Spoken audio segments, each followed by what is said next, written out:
Hey guys, welcome back. For those of you that are new, my name is Jessi. I run a primarily booktube channel. However, I do like to infuse a little bit of lifestyle, mostly having to deal with my capsule wardrobe.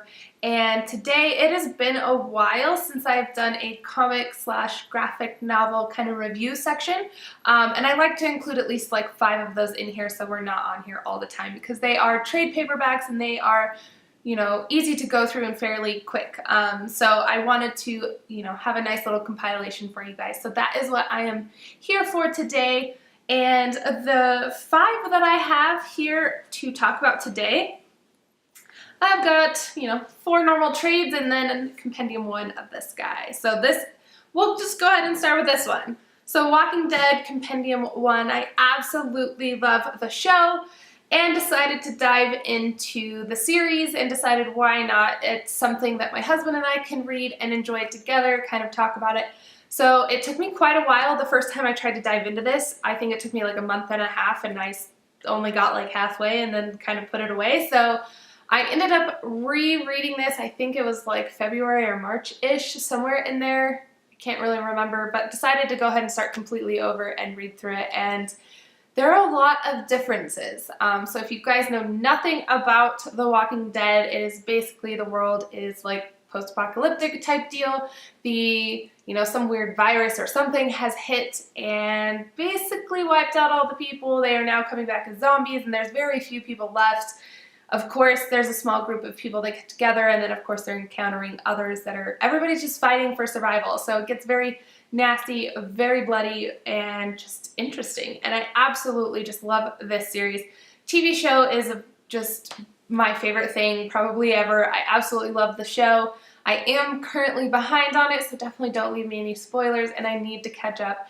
But as for the comic, there are things that I love about it, like the story. I actually really love the differences that are in here, and I like the graphics a ton. And I love that because it's so thick that they vary the way that it's the flow of it. And I think it's so nice between like the full bleeds and the double trucks, and just the way that they break it up is nice and give you a different like flow and to keep your mind kind of like visually, changes things visually. So that's kind of nice. But what I don't like actually are some of the characters in here. I much prefer the characters in the TV show, I think, over than the ones in this original comic. So that's kind of a shocking thing, but I like being able to see the differences between the two. However, I'm still almost totally sold on the show, which is so rare because normally I love the book more than I love, the show. But I would be curious to see if other people feel the same way, because especially like Michonne, like she is so awesome in the series. She is so BA and strong and fierce, and I just love her. And in here, I'm not quite sold on her. I'm like, actually, like she's kind of comical to me. Like I don't even know what to really think because she's so strange. So if you guys have read this and you also watch the show, let me know what you think about the differences, because I'm still not 100% sold on it. There are so many differences and I'm not sure how I feel. I'm kind of split about it. Like I said, I like the story here, but pretty much everything else on the show. So curious to see what everyone else thinks, if I'm just the weird oddball. I do want to continue on with Compendium 2 if I can ever get that price to drop. They're kind of pricey, or maybe with my birthday coming up, I will definitely have to pick that up eventually and continue on because I just need more answers and I need to catch up on everything Walking Dead. So that's that. I can't remember what star I gave it, but I enjoyed it. Let's see what else. Okay, so I just double checked. The Walking Dead Compendium 1, I gave 4 stars. So, like I said, small differences. It was pretty great, but not totally wowed me. So, the next one I'm going to move into is Saga Volume 5 and 6. And if you guys have been following me, you know that I'm currently obsessed with this series. I cannot get enough. When I first started getting into comics and graphic novels, everybody was recommending Saga, and I really wasn't sure what to think about it. I was really hesitant to get in it. A lot of time when there's so much hype, like revolving a series, and it doesn't live up to it, it's really disappointing, and you just, I don't know. So anyway, I was like really hesitant to pick it up. When I finally did, I picked up the very first volume, read it, loved it. bought 2 and 3, read and loved. Then I bought 4 and I still loved it. I mean, I swear every single issue is getting better and better. And so I, again, picked up 5 and 6 and just completely binge read this series. I do own volume 7 and I'm holding off on it only because I love this series so much and I don't want to be caught up. I kind of loved being behind so I could binge read and catch up to everything. So I still haven't read it, even though I got it. I had it pre-ordered and got it the day it came out, like in April, and so it's been over a month and something since I've had it. Still haven't read it, but I'm going to get to it because I could use a little bit of Alana and Marco in my life these days.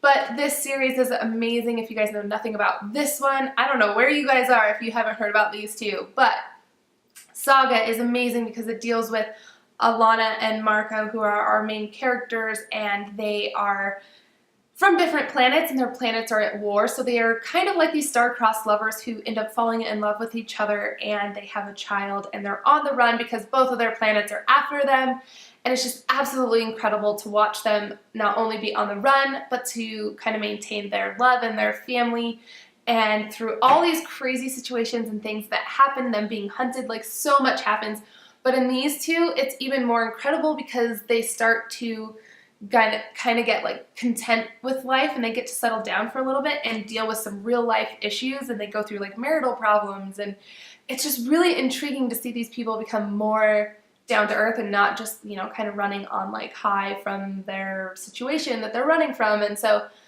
I think it's just incredible to see. I think my favorite thing about this whole series is their daughter Hazel and her narration of it. It is absolutely beautiful and stunning, and her quotes are just incredible.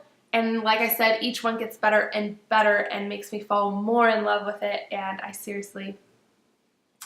just love it. I love this series. 5 stars for both of these. Then I have Snot Girl Volume 1 by Brian Lee O'Malley and Leslie Hung. So this one was actually recommended to me on my Bookstagram account by a good friend, saying it was pretty comical and that it kind of makes fun of the whole blogging world, and so I was really intrigued by it. I think the story and concept is interesting itself. The fact that this blogger has allergies, and that is why she is Snot Girl, and so she's kind of disgusting when she's, you know, in this moment with her allergies acting up. And so when I started reading it, I think it's interesting, and I was curious to see where they could take this. I do think there are some comical moments. The fact that they make fun of blogging, how they show that everything that, you know, is portrayed on the blog is so perfect, and yet that is so not what is happening behind the scenes in real life. So I totally can relate to all of that. I run a wedding photography business, and so I blog constantly, and I know that putting this out there, you know, this is what you want to represent and show the world. However, I do try to show some behind the scenes stuff to show you it is not always that beautiful and pretty and perfect. So I really enjoyed that aspect of it. It didn't live up to the whole, like, I don't know what I was expecting, I guess. I thought it would be a little bit stronger and a little better. I think it could definitely go that way. So I'm curious to see if Volume 2 gets stronger now that they've kind of laid the groundwork. I think the art is incredibly beautiful. I think it almost has like an anime feel to it as well, which is very interesting. I haven't gotten into anime yet. My husband loves anime. At least on Netflix, he watches it all the time. So I think that's definitely intriguing me, and this is kind of pushing me to that limit to try some like anime manga kind of stuff. But regardless, I liked the story. I thought certain parts were funny. Again, the art is just super beautiful, but I'm not totally sold on everything that happened. So I'm curious to see what happens in Volume 2. Like I said, I'm definitely going to continue. I gave this 3 stars. All right, and then the last one that I want to share with you guys is I Hate Fairyland Volume 2. And this one, actually, I'm still kind of on the fence about. I just finished it, and I don't know if I would give it 5 stars. It's not quite as good as the first one, or if I would give it like 4 stars, 4.5, somewhere in there. Like I said, I don't think it's nearly as strong as the first one, but it's still really great. It made me laugh. We continue on with her taking over as Queen of Fairyland and basically watching everything just go down the drain as usual for, you know, Gertrude, and things just can never go right for her. She always chooses the wrong thing or does the wrong thing, says the wrong thing, finds herself in a big predicament, you know, basically kills her way out of everything and continues on. So she's basically self-destructing, I guess, this whole Fairyland world. and still trying to get back home, even though it's been like 30 something years, and we get like a peek into the future. And so I think everything that happens was really interesting. And there's definitely a lot of still like the pop culture kind of reference, and those just really make me laugh and kind of chuckle. And even still, Gertrude still makes me laugh. Like, not that it wasn't funny or anything, and the dark humor is just great, and all the goriness with how cartoony it is definitely doesn't make it over the top and like totally repulsive, or I couldn't read it. It's still really funny. I just, wasn't quite as good as the first one, which I feel like it came in so strong, and we had such high expectations for it that it is going to be very hard to live up to. But I do still think it was enjoyable. Like I said, somewhere between 4 to 5 stars. Still going to continue on. I absolutely love the series. I cannot get enough of it between the art and the story. So, alright, so hubby just walked in, and I'm going to close out this video now. These are the 5 comics that I have read lately. It's definitely been over a span of a few months. I haven't been reading them as much as I would like to. So hopefully that'll change over the next few months, but I definitely have some other ones coming up that I'm really excited about, and some series that I'm continuing on with. I really like to start and finish with one series. However, I've decided I've had such a broad range when people gave me a bunch of suggestions that I had bought the first volume in quite a few series. So as I finish up one, I try to finish another. So there's a few coming your way that are in current ongoing series that I'm hoping to get to pretty soon. And I'll be sharing those here just as soon as I can. So hopefully you guys enjoyed this video. If you did, a thumbs up. Be sure to subscribe. That way you guys get notifications the next time I have another comic review coming up. Hopefully within the next month or so I'll get around to another one. And thanks for watching, guys. I hope you guys enjoyed the video. I appreciate you tuning in, and I will see you guys next time. Have a great weekend. Bye.